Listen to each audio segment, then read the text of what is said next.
मेरी जनसंख्या पर अगर मैं फोकस करूं तो मेरी चिंता मालूम क्या है? कोई वर्ग अगर ये सोचे कि हमने 900 साल हुकूमत की, हम फिर हुकूमत कैसे पा सकते हैं, और उसका कोई तखमीना लगा के बता दे कि नहीं ऐसे पा सकते हो, तो जनसंख्या में पलीता जरूर लगेगा। मान लीजिए टीवी पे कोई कुछ बोल जाओ, क्या वो एक मूर्खतापूर्ण दौड़ रहेगी कि 10 बच्चे, 15 बच्चे, 20 बच्चे, क्या? क्योंकि ख्वाब क्या है कि भाई बहादुर शाह से ली थी हुकूमत, तो बहादुर शाह को देके जाना चाहिए था। अरे भाई कोई सिस्टम होता है, ऐसा कुछ होता है। बहादुर शाह का क्या मसला उसमें? और ये बात रिकॉर्डेड है, बड़े लोगों ने कही, बड़े लोगों ने, छोटे लोगों ने नहीं, कि जब मुसलमानों से हुकूमत ली तो अंग्रेजों ने धोखा किया, उनको हुकूमत मुसलमानों को देके जाना चाहिए था। ये भाव रहेगा तो जनसंख्या नियंत्रण नहीं होगा, लिख लीजिए। सारे उपाय बेकार। फिर वही होगा कि आधी के घास की रोटी खाएंगे, लेकिन ऐसे जो यहिया कहते थे वो तरीका ठीक नहीं। और दूसरा मैं एक और बात कहता हूं, दोनों तरफ की बात कहूंगा जावेद भाई, मेरी सुई बराबर पर रहेगी कांटे में। जो हिंदू है उसमें भी एक वर्ग ऐसा पनपेगा, उदयपुर को दिमाग में रखेगा, अमरावती को रखेगा, वो भी कहेगा कि ताकत अर्जित करो, ताकत संतान से आएगी। जनसंख्या नियंत्रण में पूरी पार्लियामेंट अनुलोम विलोम कर डाले, कुछ नहीं होगा। लिख लीजिए मेरी बात। इसलिए सद्भाव चाहिए। जब दोनों को लड़ाई की तैयारी करनी है तो जनसंख्या नियंत्रण कैसे हो जाएगा? मन में युद्ध हो तो कोई सेना कम होने देता है अपनी? कैसी बात कर रहे हो? ये भारत में युद्ध का माहौल कैसे बन गया? ये तो चिंतन का विषय है। और शुरुआत में संजय भाई देर से जुड़े, मैंने एक बात कही थी, छोड़िए हिंदू मुसलमान का रट्टा। जो गरीब है वो इस बात की कसम खा ले कि मैं अपनी संतान 2 से ज्यादा नहीं होने दूंगा। मैं फिर कहता हूं, जो संपन्न है, जामा मस्जिद के हमारे दोस्त इमाम साहब,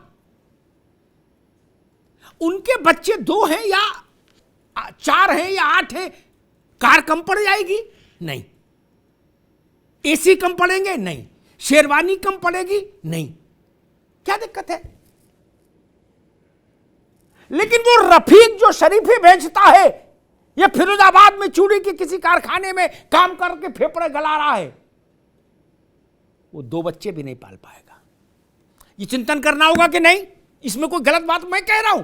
चलिए, आप यतीमा चेतनानंद की बात से सहमत नहीं हो सकते, डॉक्टर संजय सिंह से आप 2 हाथ कर करिए, इसमें तो मैंने गलत बात नहीं कही। आप संजय सिंह के लिए मत चिंतन करिए, देश के लिए भी मत करिए। सिर्फ यही सोच लीजिए कि मेरे बच्चे कम होंगे तो पढ़ पाएंगे, अच्छे से रह पाएंगे, ठीक जीवन जी पाएंगे, मैं इनका इलाज करा पाऊंगा। क्या ये गलत बात है? नहीं। जनसंख्या को लेकर एक बड़ी उलटफांसी है। मैंने जब भी जनसंख्या पर चर्चा की, उस बात को मैंने कहा, जावेद भाई, संजय भाई, मैंने कहा था, एक बार वही दोहराता हूं कि जिनके पास 1000 संतान को शिक्षा, दीक्षा, लालन पालन सर्वोत्तम रूप से करने की क्षमता, उनके 1 संतान, और जो 1 नहीं पाल सकते ठीक से, उनके 10। ये समस्या है। और दूसरी बात, मौलाना साहब, मैं बहुत अदब से कहूंगा, इस तरह की बातें ठीक नहीं कि हमारी हुकूमत थी और हम फिर हुकूमत पालेंगे। क्या है?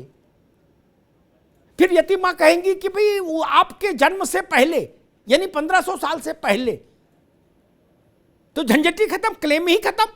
तब वो कहेंगे तब तो पूरे पे हमारी हुकूमत थी, चलो भाई खाली करो। भाई जो कुछ झगड़ा फसाद लिखा पड़ी इतिहास भूगोल है 1500 साल, मौलाना साहब गलत तो नहीं कह रहा, गलत कहो तो तुरंत कान खींचेगा मेरा। फिर ये यतीमा कहेंगी, डॉक्टर संजय सिंह कहेंगे, कृष्ण मोहन जी कहेंगे कि भाई फिर तो सब हमारा है। ये कहेंगे ये मौर्य का शासन में ये जमीन थी, ये चंद्रगुप्त में थे, अशोक में थे, सब अपने ही है। ये विजयनगर साम्राज्य था, ये चोल वंश था। तब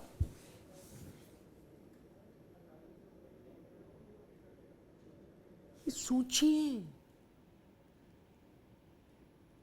और कल एक आखिरी बात कह के बात समाप्त करूंगा ताकि तनाव कम हो जाए।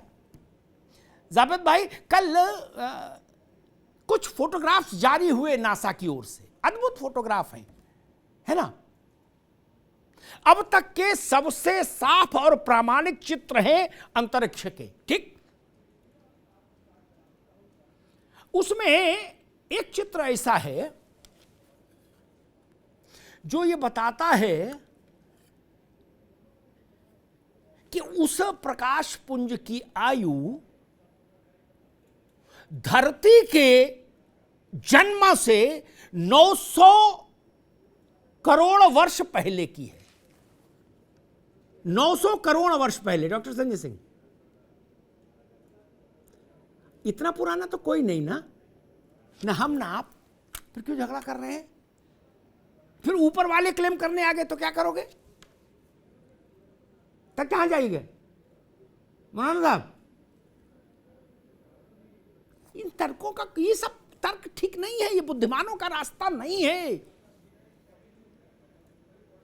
महाजना एन गतः स पंथा, हमारे यहां उपनिषद ने कहा।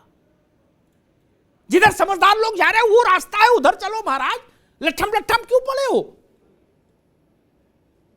और जनसंख्या नियंत्रण इसलिए स्वीकार करिए सब लोग। जावेद भाई, आप जिस आयु में हैं उस आयु के लोगों की जिम्मेदारी ज्यादा है। पुराने लोगों के ख्याल पुराने हैं, उनको छोड़िए।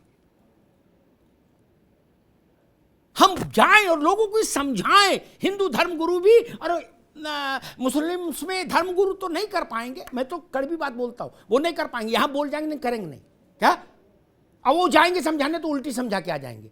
लेकिन जावेद अहमद जी से लोग बताएं कि ये हिंदू मुस्लिम का मसला ही नहीं है, अपने घर की रोटी खुद कमानी पड़ेगी। हम तो इतना ही जानते हैं मित्र। अजमेर शरीफ का उदाहरण मैंने दिया। देग नहीं चढ़ रही, पहले उसमें कुंतलों चावल बनता था, अब किलो में बन रहा है। भूखा कहां जाएगा? इस देश ने जिस बात की ओर यतीमा इशारा कर रही थी, मैंने ये प्रश्न उठाया था संजय भाई कोरोना में, मुख्यमंत्री जी से भी कहा और दिल्ली में भी कहा था। मैंने कहा था ये जो वृंदावन से लेके और तमाम हमारे बड़े मंदिर हैं, बड़ी दरगाहें हैं, यहां जो गरीब खाना खाता था ये सब बंद हो गया है, कपाट बंद है, दरवाजे बंद हैं। इनके भोजन की भी कोई व्यवस्था होनी चाहिए। ये तो किसी आधार कार्ड, किसी लिखा पढ़ी में नहीं। मुझे प्रसन्नता, मुख्यमंत्री जी ने कहा था अरे आपने बड़ा अच्छा सुझाव दिया। मैंने कहा था बड़ा करुणा का विषय, वो हजारों विधवाएं वृंदावन की कहां जाएंगी? वो दृश्य ईश्वर ने दिखाया है हमको कि ऐसा भी हो सकता है। सब कुछ स्थगित हो जाएगा, पिता मर जाएगा, बेटा कंधा नहीं दे पाएगा। वो स्थिति नहीं देखी क्या हम लोगों ने? एक परिवार के 4 लोग 4 अलग अलग अस्पतालों में मर गए, किसी ने किसी की शक्ल नहीं देखी। किस लिए लड़ रहे हैं? किस लिए लड़ रहे हैं? किस लिए नारा लगा रहे हैं? हम सुधरेंगे, युग सुधरेगा। अपने लिए काम करिए। आचार्य श्री राम शर्मा जी ने यह नारा दिया था, इससे बेहतर नारा मुझे धरती पर लगा ही नहीं कोई। अपनी बेहतरी के लिए काम करिए, आपका मजहब भी सुरखरू होगा, फक्र करेगा, आपका देश भी आगे बढ़ेगा।